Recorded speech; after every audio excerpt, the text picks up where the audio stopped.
આ મંદિર 100 વર્ષ જૂનું છે, તો વિડીયો અંત સુધી જોજો। ચાલો શરૂ કરીએ।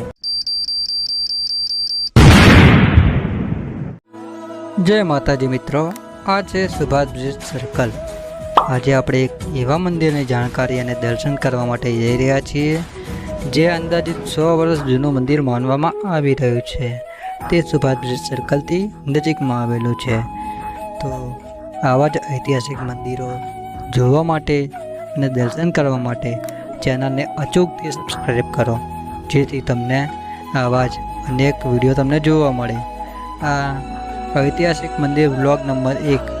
આવો જ તમારો સાથ સહકાર આપશો તો આપણે આગળ પણ અનેક એવા મંદિરો બતાવીશું જે અમદાવાદની અંદર, ગુજરાતની અંદર આવા ઘણા બધા મંદિરો આવેલા છે, તો તેના વ્લોગ બતાવીશું। 2019માં આ રસ્તો બનાવવામાં આવ્યો હતો જે મંદિર તરફ રસ્તો જઈ રહ્યો છે। તો ચાલો તમને મંદિરના દર્શન કરાવીએ।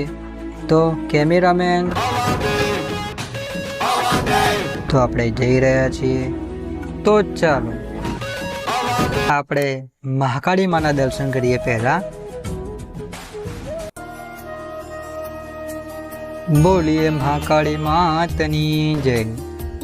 અહીંયા મહાકાળી માં, કાલ ભૈરવ, મહાદેવ, બળિયાદેવ, ગણપતિ, ખોડિયાર માં, હનુમાનજી, ગોગા મહારાજ, રામાપીર જેવા ભગવાન અને માતાજીની મૂર્તિઓ આવેલી છે।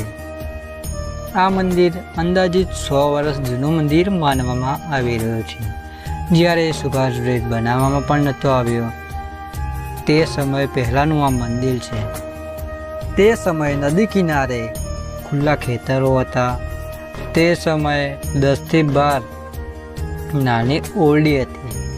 તે ઓરડીમાં બ્રાહ્મણ, ઠાકોર જેવી જ્ઞાતિઓ રહેતી હતી। ત્યાંના રહેવાસીઓ મંદિરની સેવા પૂજા કરતા હતા અને મંદિરને સ્વચ્છ રાખતા હતા। સુભાષ બ્રિજ નારણઘાટ બાજુથી બ્રિજની સ્થાપના કરવામાં આવી।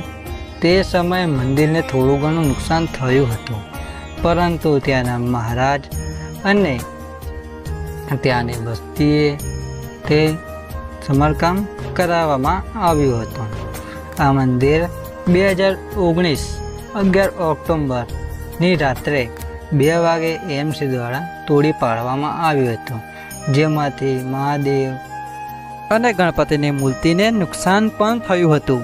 તે સમયે ત્યાંના સ્થાનિકોએ જે મૂર્તિઓને સાચવીને યોગ્ય સ્થાને મૂકી પણ હતી।